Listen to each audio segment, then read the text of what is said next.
deux points importants. Des questions essentielles pour l'avenir économique de cette région, qu'est la région de Saint-Louis. Vous êtes de jeunes étudiants. Il y a des enjeux de développement économique au niveau de votre région. Et nous avons l'exploitation du gaz qui s'appelle GTA. Saint-Louis a du gaz. Et ce gaz est en cours d'exploitation par une multinationale pétrolière qui s'appelle British Petroleum. On va y revenir tout à l'heure. Et donc, nous avons deux problématiques essentielles que nous aurons à aborder pendant au moins, je pense, combien de temps? 3/4 d'heure. Hein? 3/4 d'heure pour échanger avec vous sur un peu ces problématiques-là. Allez, les gars, pour la zone économique spéciale de Saint-Louis, vous savez, Saint-Louis a beaucoup de potentialités économiques, touristiques, culturelles, etc. Et donc, aujourd'hui, dans le cadre du plan Sénégal émergent, l'État du Sénégal est en train de mettre en place dans les zones agroécologiques du Sénégal des zones économiques spéciales. C'est-à-dire, c'est des zones où on a cette pertinence économique, cette pertinence industrielle, cette pertinence un peu socioculturelle pour y loger une masse critique d'acteurs économiques et industriels afin qu'ils puissent revigorer l'économie de ces territoires-là. Et aujourd'hui, la zone nord du Sénégal a été identifiée et va abriter une zone économique spéciale.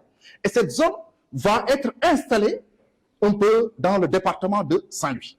Si vous êtes informé, vous devenez puissant. Vous êtes dans une entreprise. Vous avez le background de l'entreprise. Vous avez fait 15 ans, 20 ans au niveau de l'entreprise.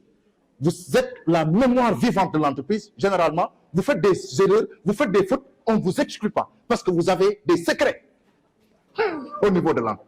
Vous avez de l'information. Les gens ne vont pas vous chasser. Vous faites des bêtises, les gens vont vous tolérer. Pourquoi? Parce que vous occupez en fait ce qu'on appelle une ZIO.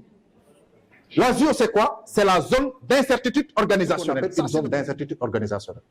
Et donc, vous, en entreprise, vous pouvez occuper justement beaucoup de pouvoir, avoir beaucoup de pouvoir pour garder une zone d'incertitude organisationnelle, mais également, vous avez la possibilité, effectivement, de mobiliser de l'information pour pouvoir le réinvestir à votre propre compte là-dessus. Aujourd'hui, il y a des choses qui sont en train de se passer dans cette région. Et ça va bouger. Saint-Louis va être très liquide. Il y aura des milliards et des milliards de dollars qui vont circuler à Saint-Louis. Et vous, peut-être, vous seriez là, en train de voir défiler cette manne financière. Les gens vont venir de partout, de Californie, de Londres, de Paris. Et ils bénéficient justement de ces fonds. Et vous, Saint-Louisiens, vous êtes là, inanimés. Pourquoi? Parce que vous n'avez pas justement cette capacité de conception d'idées de projet, de porter des initiatives économiques structurantes, de pouvoir se positionner en tant que businessman, en se disant, ben, écoutez, ces milliards-là qui circulent à Saint-Louis-là, je vais y avoir. Vous voyez. Et donc ça, pour l'avoir, il faut justement aller vers l'information, voir ce qui se passe. Parce que, effectivement, le département de Saint-Louis, qui est là, donc nous avons ici Saint-Louis. D'accord? Gandon, il est là. Et Gandon ceinture un peu Saint-Louis. D'accord? Ici, nous avons Gandiol.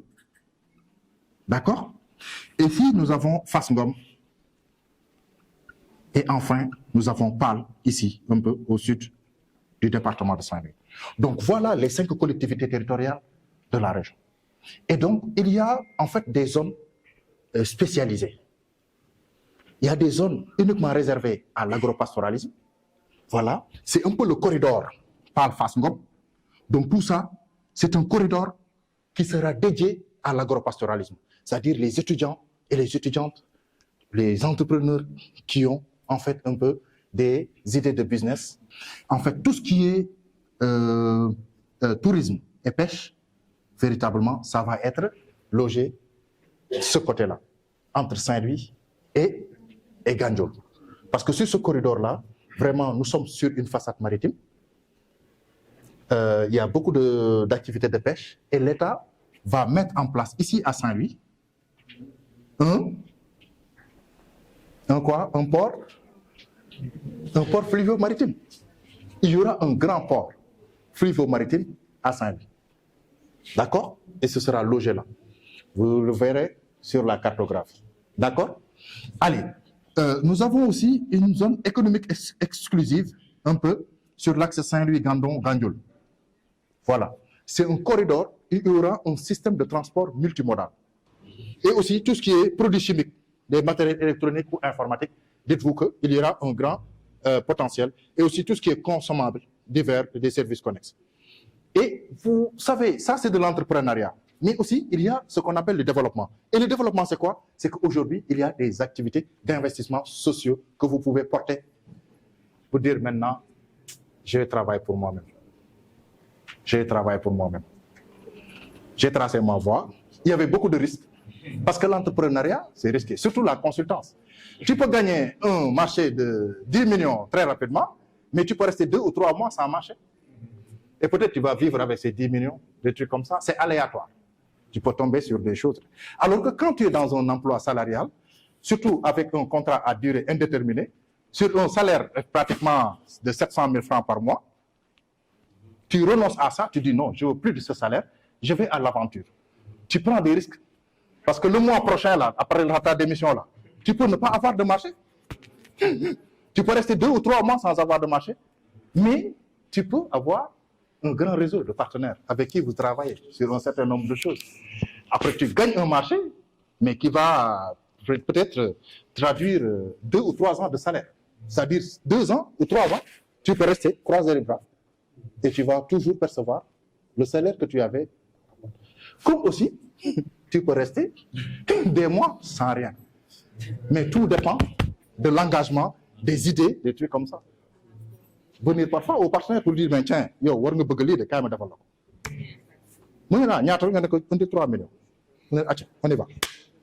Vous voyez, c'est comme ça. Parfois, il faut aller vers le marché. Bul toog di xaar appel d'offres. Non, non. Parfois, c'est quoi qui crée le marché. D'accord? En ces termes, encore une fois, merci beaucoup. J'ai été trop long, mais merci. Merci encore, Madame Sénégal. Allez, jërëjëf.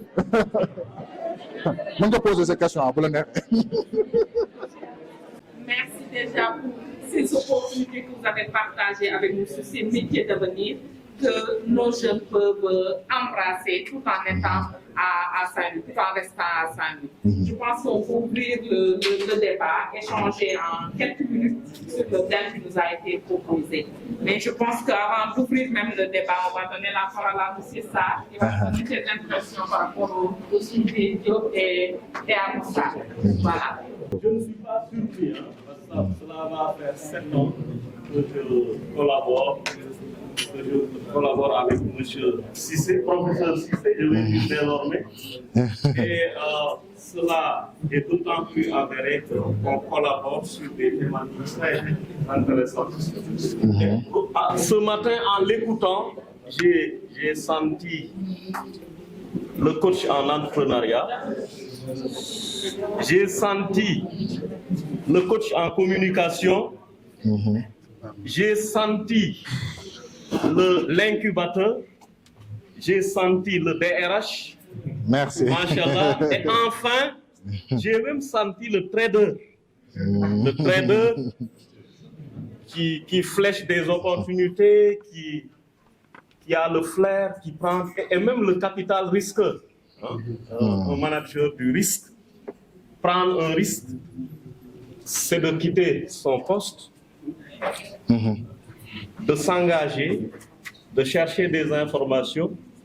Mais il a même insinué une chose, on peut garder son poste et en même temps guetter des jokers, comme on dit.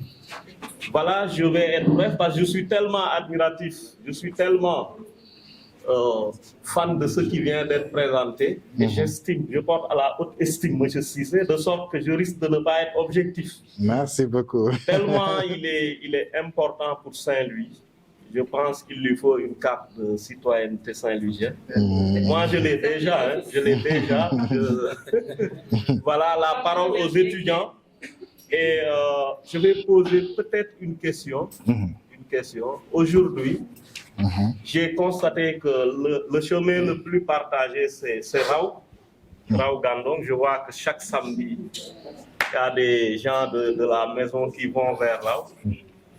Maintenant, je veux savoir, aujourd'hui, en tant que consultant, est-ce que vous pouvez, non seulement consultant, mais développeur, nous aider à avoir une démarche, disons, des étudiants qui peut les aider à mieux s'insérer au niveau du village ou de la ville, faire des monographies sur les opportunités, d'autant plus que vous avez un cabinet. Nous sommes prêts à recueillir des infos et ensemble construire quelque chose sous votre houlette. Parce que nous vous faisons confiance. Avec votre partenaire privilégié, M. Ngom, Moussa, coach Moussa, et je pense qu'il y a tout à la maison. À la maison, machallah, il y a des juristes, il y a des informaticiens, M. Diop, Mme Sénéga, M. Marou, je ne vois pas. Donc aujourd'hui, un jeune informaticien aussi, deuxième sous-question. Peut-être là où vous parlez des métiers, des opportunités parasites, les métiers opportunistes, et même centraux. Un jeune informaticien, peut-être, quel sera le rôle qu'il peut jouer? Moi, je pense à une idée. Transformer Saint-Louis en smart ville. Ville connectée H24. Les questions sont bien notées. Très bien. Acha? Monsieur Diop. Monsieur Diop. Bon, merci beaucoup vraiment, M. Sissa. En tout cas, ce fut un exposé assez intéressant quand même. D'après ce qu'a dit M. Sarr, on ne peut rien ajouter de plus, surtout par rapport à la qualité de l'intervention. Et ce que j'ai beaucoup plus aimé, c'est cette vision assez intéressante, surtout par rapport au développement de la ville. Parce que toutes les opportunités quand même qu'il est en train de vous montrer, je pense bien que c'est des métiers de l'avenir. Quand on parle de ces métiers de l'avenir, c'est que dans ses propos, il a une fois dit qu'en fait, que l'exploitation de ce gaz, c'est une période bien déterminée. Normalement, si je ne me trompe pas, c'est en 2050 que vous dites, bien 2045, que l'exploitation va terminer. Mais qu'est-ce qui se fera après? Et c'est ça un peu l'opportunité en 2053. Après 2053, qu'est-ce qui se passera? Et je pense bien que c'est dans cette zone économique aujourd'hui qui est mise en place avec cette collectivité, etc. C'est pour pouvoir pérenniser un peu après 2003 ce que Saint-Louis sera demain.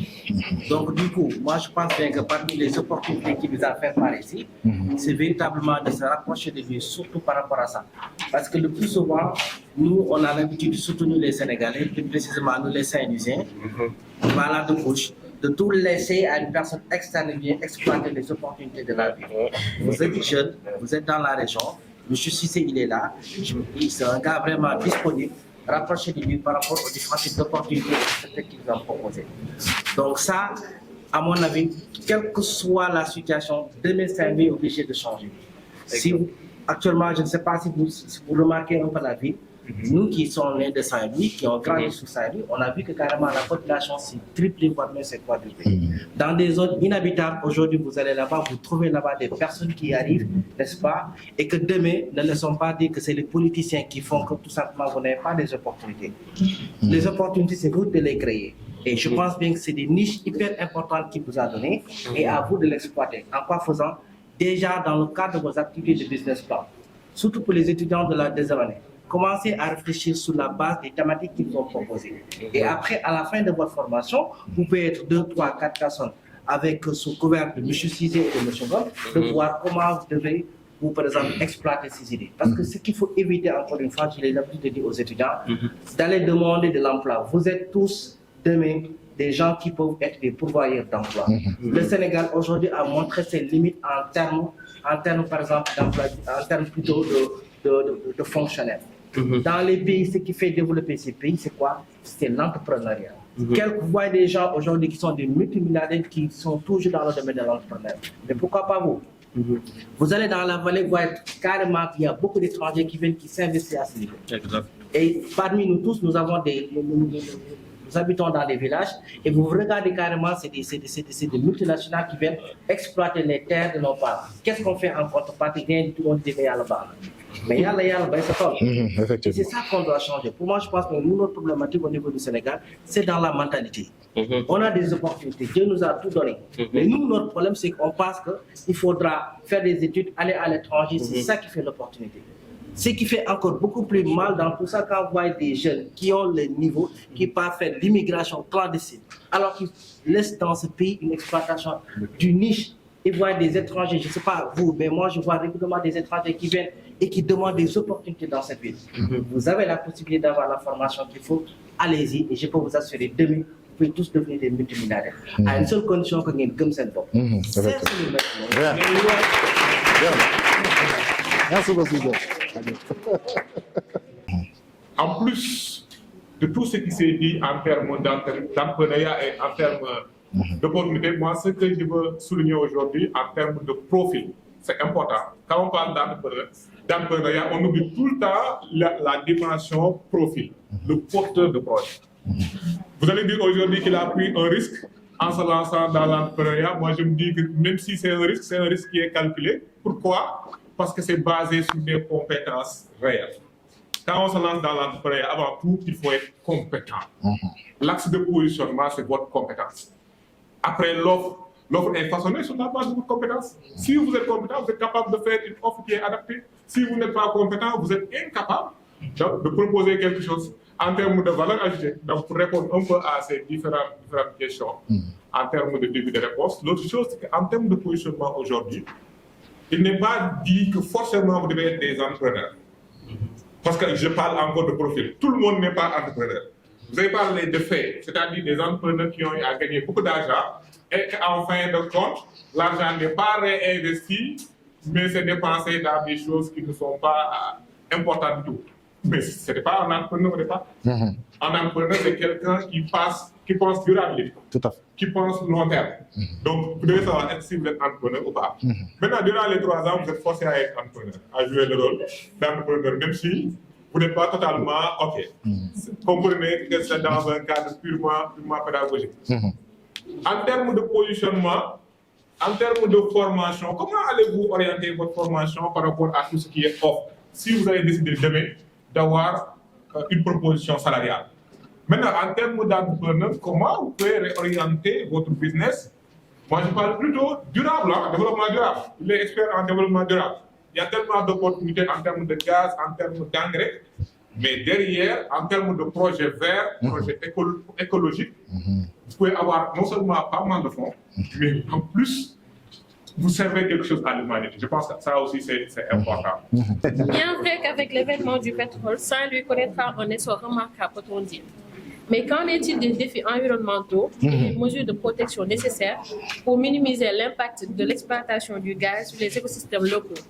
Et qu'en est-il des initiatives de durabilité de ces mesures? Alors, je vais parler dans le même sillage que ma camarade derrière. Elle a tout simplement parlé d'écosystème et moi, je vais aborder sur la partie communauté. Parce qu'on sait très bien combien de gaz peut être dangereux pour quelqu'un, combien de gaz peut être néfaste pour la vie de quelqu'un, sur la santé de quelqu'un. Donc, je voulais savoir comment on peut faire pour atténuer les dangers et avoir de nouveaux projets pour ça. Comment est-ce qu'on peut faire? Non, mon problème, c'est un peu au niveau de l'entrepreneuriat. Parce qu'aujourd'hui, au Sénégal, quand on nous parle de l'entrepreneuriat, on a l'impression qu'il s'agit de 2 Sénégals différents. Parce que c'est un milieu où, dès qu'on s'y lance, on doit déjà savoir comment se positionner. Soit on est le prédateur, soit on est la proie. Pour commencer, déjà, on a l'impression que l'État ne soutient pas vraiment sur l'entrepreneuriat en tant que tel. Parce que vous prenez par exemple une zone telle que Fass ou Fass Ngom. Si vous voulez y installer une exploitation, ne serait-ce que d'un seul hectare, on sait que déjà l'eau va poser le premier problème. Le type de sol en est encore une autre. La pauvreté du sol, mais aussi l'apparence d'un certain particule que je ne veux pas citer parce que peut-être que vous le savez déjà, peut être un frein pour l'agriculture, surtout en tant que jeune voulant développer sur cette partie-là. Nous, aujourd'hui, en tant que jeunes entrepreneurs, tout à l'heure, je pense bien que le professeur l'a dit, c'est un peu inimaginable le fait de voir autant d'opportunités et de voir nos frères, nos soeurs et nos tantes prendre la pirogue pour partir. Mais je pense bien que c'est quelque chose de normal vu comment la situation du Sénégal est aujourd'hui. comprendre cela, il faut d'abord comprendre c'est quoi le mot des jeunes qui sont là, c'est quoi le problème. Aujourd'hui, on a compris que pour pouvoir réussir, il y a deux choses. Soit dans un link, soit, en tout cas, soit dans un link, soit dans un bras pour pouvoir réussir. Donc il y a déjà, au début, dès qu'on se lance dans l'entrepreneuriat, ou bien dès qu'on se lance dans une idée de business, on se dit vraiment que si on n'a pas de link, si on n'a pas de bras long, il y a quelque chose qui va nous aider, c'est mort. Mais aussi, il y a les menaces que nous font aujourd'hui les autres entreprises qui viennent chez nous. Vous l'avez dit, dans un an va commencer l'exploitation, 30 000 personnes vont venir, 30 000 personnes vont venir avec leur projet.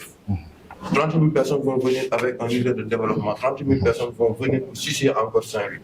Alors qu'il y a déjà suffisamment pas de sous pour nous jeunes. Nous ne pourrons pas tous devenir entrepreneurs, ça c'est sûr.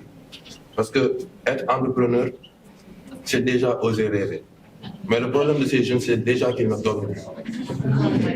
Je pense qu'il va falloir des somnifères pour les jeunes afin qu'ils puissent dormir et rêver. Rêver pour devenir entrepreneur. Non, hein? Mais c'était une très belle contribution, encore une fois. Félicitations à M. Diop. On va revenir effectivement sur l'hostilité de certaines zones agroécologiques. Bonjour, cher monsieur le consultant.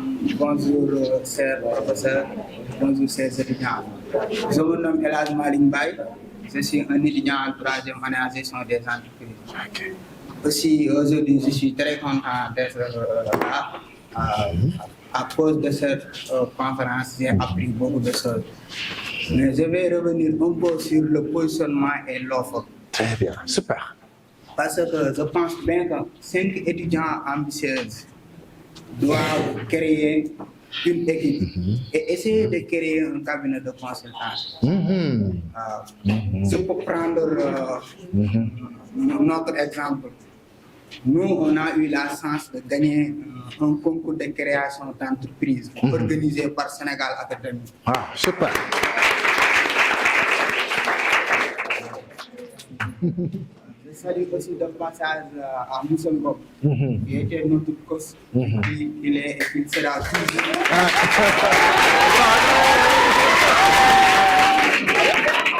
Le grand coach. Je vous dis que 5 étudiants Oui. qui ont des compétences sur des domaines différents peuvent se regrouper et former et essayer de travailler dans un cabinet. Tout à fait. Essayer aussi de proposer des services. Tout à fait. Parce que souvent, j'ai l'habitude de dire à mes collègues, dans notre entreprise, dans notre dictionnaire, le mot je ne sais pas n'existe pas. Si on va nous proposer quelque chose, quoi qu'il en soit, on va dire on peut faire ça. Tout à fait. Même si on n'a pas les compétences requises pour faire ça. Vous allez rechercher les compétences ailleurs pour pouvoir le réussir. Super, super.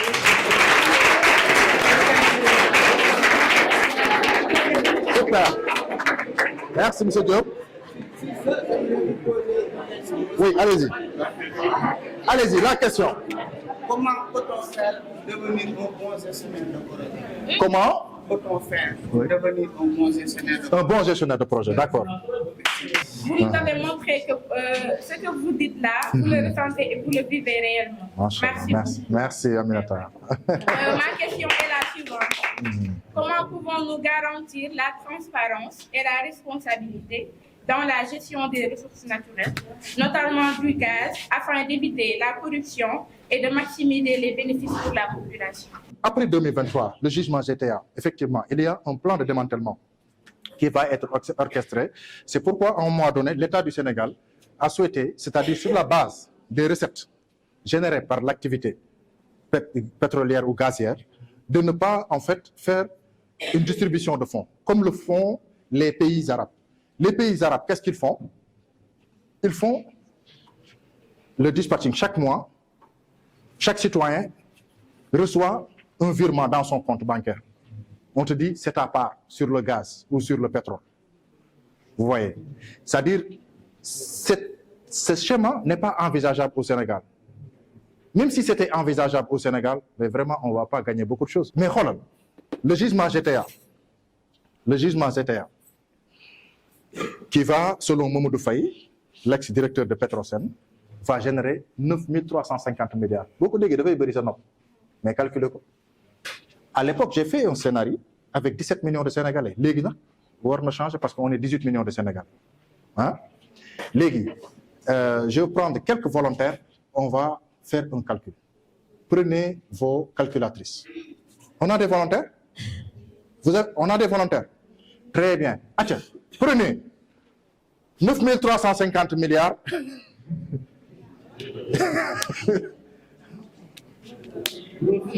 9 350 milliards divisé par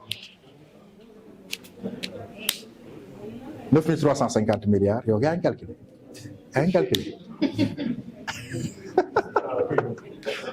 Divisé par 18 millions. Quand je l'ai fait, quand je l'avais fait pour 17 millions de Sénégalais, hein? 51 900. Gis ngeen lii mooy gazu ndar bi yëpp bu ñu jëloon Sénégalais bu nekk ñu ne lii mooy sa wàll si gaz bi ku nekk fukki junni ngay am nga dem toog ah mi ngi mel ne rek benn bourse benn mois bourse quoi ah non mais carrément ah du loolu c'est ça que ça signifie de voilà mi ngi noonu donc l'État c'est que ça c'est modique. L'autre aspect c'est qu'après 2023, ben, la vie va continuer. Il y aura un plan de démantèlement. L'ensemble des exploitations, des trucs comme ça, tout ce que vous voyez là, les trucs de liquéfaction là, tout ça, les casios là, tout ça, ça va être démonté. Toute cette plateforme là, parce qu'ils ont mis en place une digue de 1 km de protection. C'est ce qu'on appelle une brise-lame. Cette brise-lame même on peut empêcher ou bien va retarder le phénomène érosif au niveau des Guet-Ndar. Vous voyez, avec l'érosion côtière, là, les courants, mais cette brise-lame de 1 km va ralentir l'érosion côtière au niveau de Guet-Ndar. D'accord? Mais maintenant, tout ça, ça va être enlevé. Et donc, je pense que là, ça pourrait avoir de l'impact aussi, 30 ans après, sur le phénomène érosif. Je pense que du point de vue environnemental, ça, c'est des dispositions à prendre. D'accord? Mais quoi qu'il en soit, la vie va continuer et espérons, effectivement, que d'autres gisements vont être trucs. Et est-ce que vous savez quelque chose? C'est pas encore dit, les gars. Actuellement, le gisement GTA, là, c'est 20 TCF. Mais il semblerait que Cosmos a découvert, à côté de GTA, un gisement beaucoup plus important que GTA. Oui, il y a un gisement beaucoup plus important que GTA qui est à côté. Qui est à côté. Il y a eu pas mal de questions un peu sur la digitalisation comme Smart Town, Saint-Louis, etc. Tout ça, c'est possible à moins que nous ayons effectivement une jeunesse créative. Oui, parce que c'est l'imaginerie créative qui va vous permettre de pouvoir en fait faire de l'innovation pour faire de Saint-Louis en fait une smart ville, mais également nous permettre de savoir que aujourd'hui on peut avoir un lien ou bien un link fonctionnel entre l'exploitation du gaz, la zone économique spéciale de Saint-Louis et tout ce qui est digital. Et de faire des propositions par rapport à ça. Tout ça, c'est des choses qui sont possibles, mais maintenant, à vous vraiment de faire des propositions intelligentes et résilientes par rapport à ça. Sur les questions liées à la transparence, il faut le dire, il y a pas mal d'organisations, pas mal de dispositions aussi prises par l'État. Là, l'État du Sénégal n'a pas vraiment n'a pas joué sur les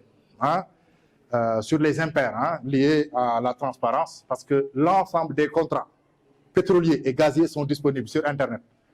D'accord? Vous allez sur le site de Petrosen, vous allez sur le site du ministère de l'Énergie, etc. Vous allez sur le site de ITEE. Vous connaissez ITEE? C'est l'initiative pour la transparence des industries extractives. ITEE.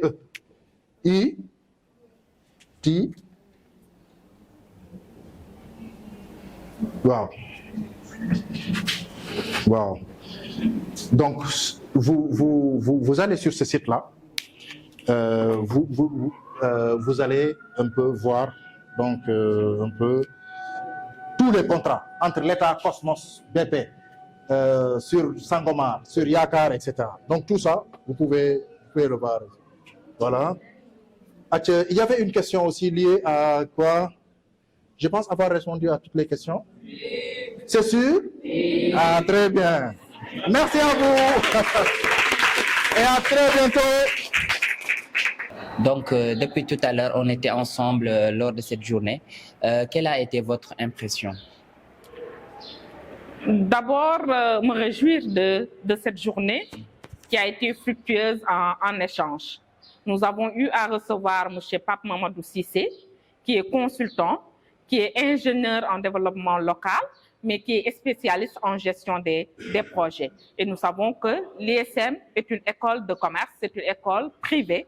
Et en tant que telle, nos étudiants sont porteurs de projets. Il s'agissait aujourd'hui de réfléchir sur les opportunités qu'offre la ville de Saint-Louis, ou bien les opportunités que cette ville peut offrir à cette jeunesse saint-louisienne.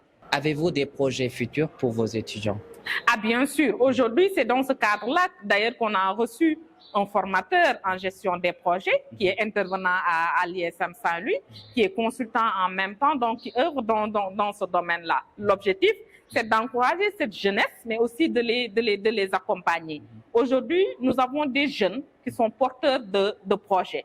Donc, ces organisations de promotion de jeunes, ces organisations qui accompagnent les jeunes au niveau des business plans ou dans le canevas de business plan, nous leur tendons la main afin qu'elles viennent accompagner cette jeunesse-là, cette jeunesse qui est porteur de projets, mais cette jeunesse aussi qui est espoir de demain. Que serait votre dernier mot face aux téléspectateurs qui aimeraient rejoindre votre institut? C'est la rentrée. Les cours ont débuté. Nous leur offrons 3 offres de formation. Nous avons une licence en gestion des entreprises, une licence en gestion des entreprises option agrobusiness qui permet encore une fois de pouvoir profiter pleinement des opportunités de la vallée. Et on est toujours dans le domaine de l'entrepreneuriat et on a une licence en droit des affaires. Donc nous lançons un appel à ces bacheliers qui veulent embrasser une carrière juridique ou dans l'entrepreneuriat à venir nous rejoindre. Tendre la main aussi à ces parents qui veulent assurer à leurs enfants une formation de qualité pour leur dire que l'ISM est implanté à Saint-Louis, géré par des Saint-Louisiens, mais géré aussi par des experts. Et c'est reconnu par l'État? C'est reconnu parce qu'on est reconnu par l'ANASUP et nous savons que l'ANASUP aujourd'hui est cette cellule qui régularise aujourd'hui l'enseignement supérieur. Merci beaucoup. Je vous en prie, le plaisir est partagé.